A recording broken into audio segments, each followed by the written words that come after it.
नमस्कार दोस्तों, आज सुनते हैं बहुत ही मजेदार चूहिया के स्वयंवर की कहानी।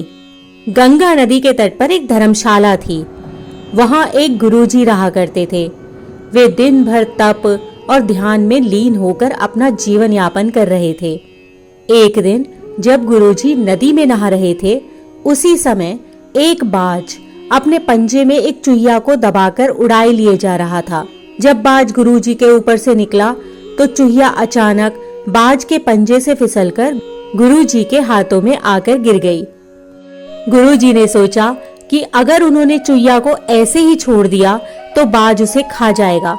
इसलिए उन्होंने चूहिया को अकेले नहीं छोड़ा और उसे पास के बरगद के पेड़ के नीचे ले जाकर रख दिया और खुद को शुद्ध करने के लिए फिर से नहाने के लिए नदी में आ गए।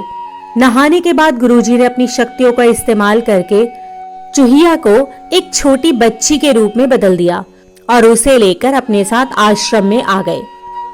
गुरुजी ने आश्रम पहुंचकर सारी बात अपनी पत्नी को बताई और कहा कि हमारी कोई संतान नहीं है, इसलिए इसे ईश्वर का वरदान समझकर स्वीकार करो और अच्छे से इसका लालन पालन करो।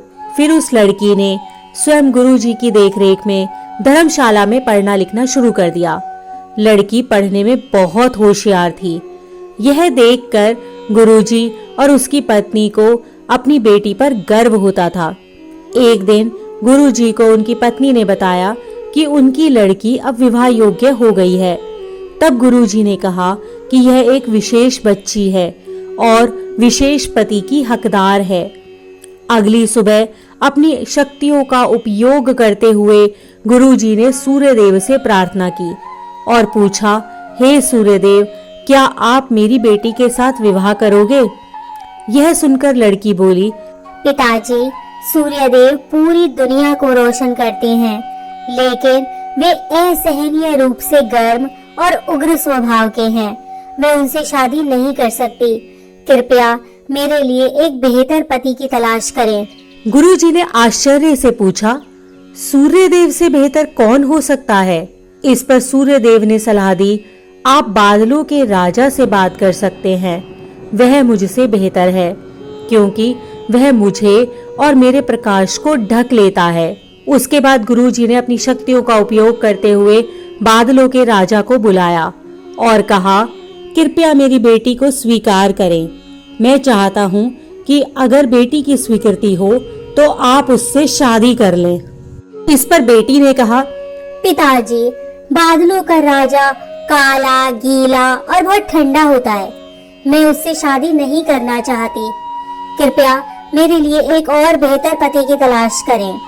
गुरुजी ने फिर से आश्चर्य से पूछा, भला बादलों के राजा से भी बेहतर कौन होगा? बादलों के राजा ने सलाह दी, गुरुजी, आप हवाओं के भगवान वायुदेव से बात करें। वह मुझसे बेहतर है क्योंकि वह मुझे भी कहीं भी उड़ाकर ले जाने की शक्ति रखते हैं। इसके बाद गुरुजी ने फिर से अपनी शक्तियों का उपयोग करते हुए वायुदेव को बुलाया और कहा, कृपया मेरी बेटी के साथ विवाह करके उसे स्वीकार करें, अगर वह आपको चुनती है तो। लेकिन बेटी ने फिर से वायुदेव से भी विवाह करने के लिए इनकार कर दिया और कहा, पिताजी, वायुदेव बहुत तेज हैं। वह अपनी दिशा बदलते रहते हैं। मैं उनसे शादी नहीं कर सकती। कृपया मेरे लिए एक बेहतर पति की तलाश करें। गुरुजी फिर से सोचने लगे, वायुदेव से भी बेहतर कौन होगा? इस पर वायुदेव ने ही सलाह दी, आप पहाड़ों के राजा से इस विषय में बात कर सकते हैं।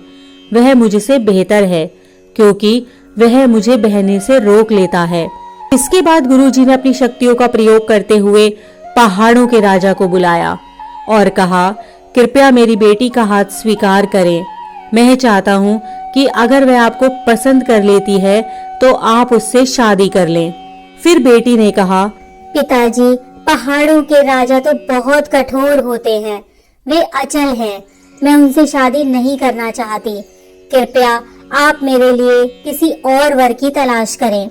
गुरुजी ने सोचा, पहाड़ों के राजा से भी बेहतर मैं किसको ढूंढूं? उनसे बेहतर कौन हो सकता है? पहाड़ों के राजा ने सलाह दी, गुरुजी, आप चूहों के राजा से बात करके देखिए, क्योंकि वह मुझसे बेहतर है। वह मुझ में भी छेद कर सकता है। आखिरकार गुरुजी ने अपनी शक्तियों का उपयोग करते हुए चूहों के राजा को बुलाया और कहा, कृपया मेरी बेटी का हाथ स्वीकार करो। मैं चाहता हूँ कि आप उससे शादी करें, अगर वह शादी के लिए तैयार हो जाती है तो। जब बेटी चूहे के राजा से मिली तो वह बहुत खुश हो गई और शादी के लिए उसने हाँ कर दी। गुरुजी ने अपनी बेटी को एक सुंदर चूहिया के रूप में वापस बदल दिया। इस प्रकार गुरुजी की बेटी चूहिया का स्वयंवर संपन्न हुआ। तो बच्चों, इस कहानी से तुमने क्या सीखा कि जो जन्म से जैसा होता है उसका स्वभाव कभी नहीं बदल सकता।